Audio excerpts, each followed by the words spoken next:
Thank you for joining me today. It's Brian Gubernick, and welcome to the No Days Off podcast, where we believe that every single day brings a new opportunity to get better. Today, we are going to talk about luck. Not the kind of luck where you cross your fingers and you just hope you have some. Not superstition, not lottery tickets, not the craps table. We're actually talking about luck as what I would call a strategic force, something that you can actually manufacture. Because here's the truth. Here's what I've seen. Lucky people aren't always born with an edge. They actually build systems that make luck more likely. Today, I want to show you how to do exactly that. So first, let's level set. What even is luck? I think there's two ways to look at luck, and we're gonna kind of combine these two ways.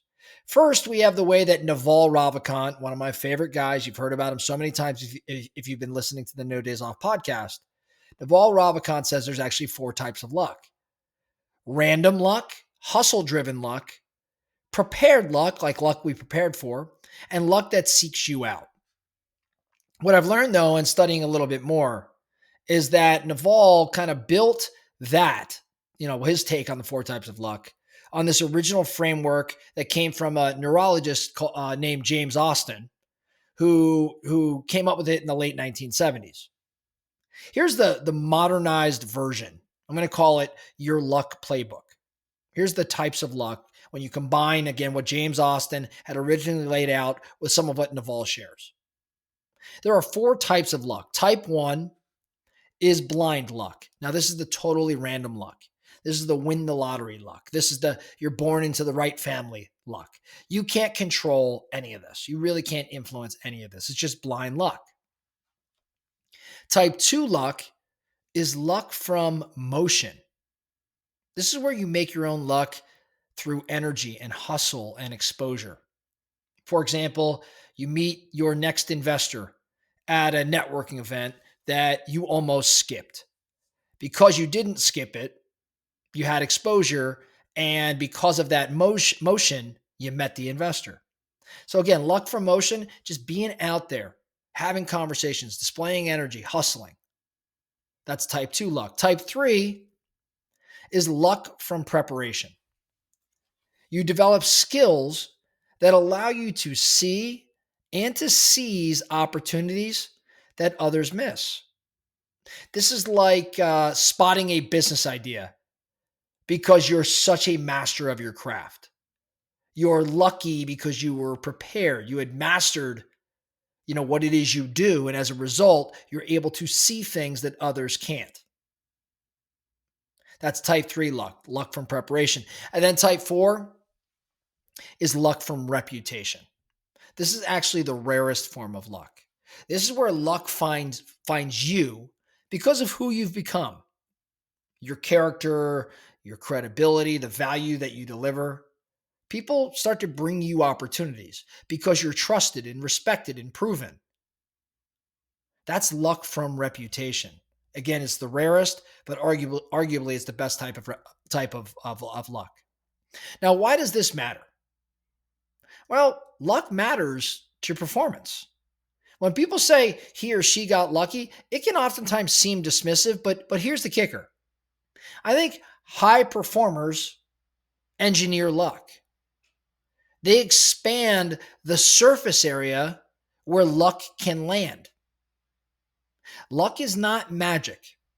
Luck is a side effect of working hard and showing up consistently. That would be type 2 luck.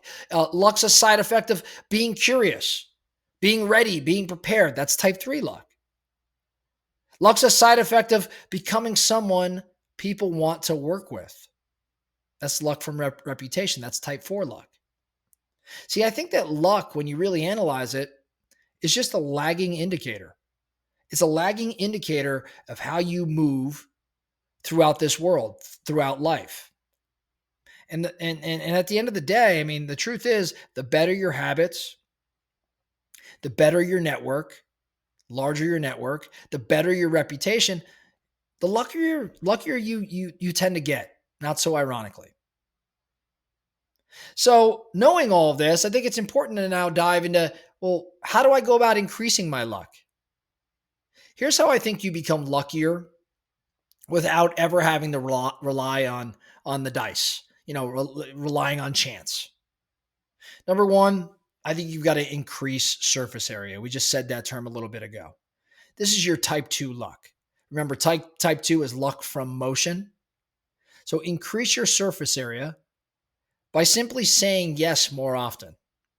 Go to the event, make the phone call, launch the idea, send the message. The more motion that you have, the more exposure you have. The more exposure you have, the more randomness that magically collides with opportunity. But it's not magic at all. You get the sarcasm there. So number one, increase your surface area, which is really impacting type 2 luck. Number two is to sharpen your lens. Remember, sharpen your lens would be type 3 luck, which is around luck from preparation. Sharpen your lens. What do I mean when I say that? Study your craft. Learn to see patterns. Luck looks like intuition to outsiders, but it's really more about pattern recognition. And that sort of pattern recognition is only earned through experience and mastering your craft. We have a lot of people in real estate here. Think about real estate. The best deals, they oftentimes don't look like deals at first glance. It's your lens that sees what others tend to miss. So again, another tactic to increase your luck, sharpen your lens. And then number three, become a magnet. This goes to our type 4 luck. Remember, type 4 luck is about luck from reputation. So become a magnet. What do I mean when I say that? I mean build trust, add value, be the person others call when opportunities start to show up. This is about brand and reputation and consistency. I think your calendar and your character, they need to align. And when that happens, the world knows what you stand for and what you can execute. People bring deals to Warren Buffett because he's Warren Buffett. Warren doesn't chase luck. Luck tends to chase Warren Buffett. And then number four, avoid victim language. If you're always blaming a lack of luck, you're denying your own control, your own agency. Don't say things like, I never get breaks. Say things like, where I could build the system, that makes the breaks show up. Or maybe ask the question, where can I build this system that would make luck show up? It's a really good question. So I have an action step for all of our No Days Off Nation. Here's your challenge this week. I want you to pick one area of your life, business, health, relationships, whatever it may be. And I want you to ask, where can I increase the surface area for luck to find me? Where can I increase the surface area for luck to find me?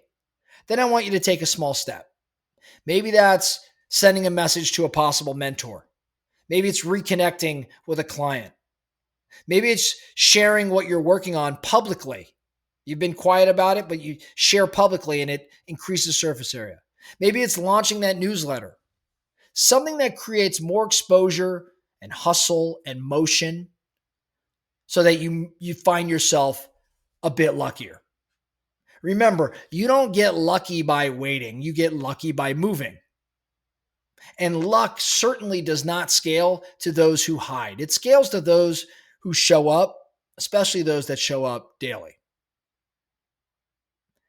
If this particular episode really makes sense to you, I want to ask you a favor. I'm going to increase my surface area here today.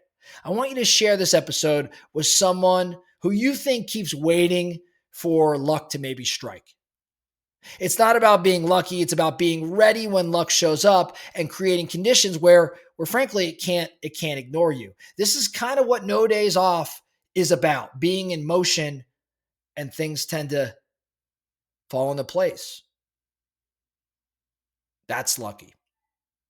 That's all I have for you today, the No Days Off podcast. Thank you so much for listening. And remember, every single day brings a new opportunity to get better. So let's get after it.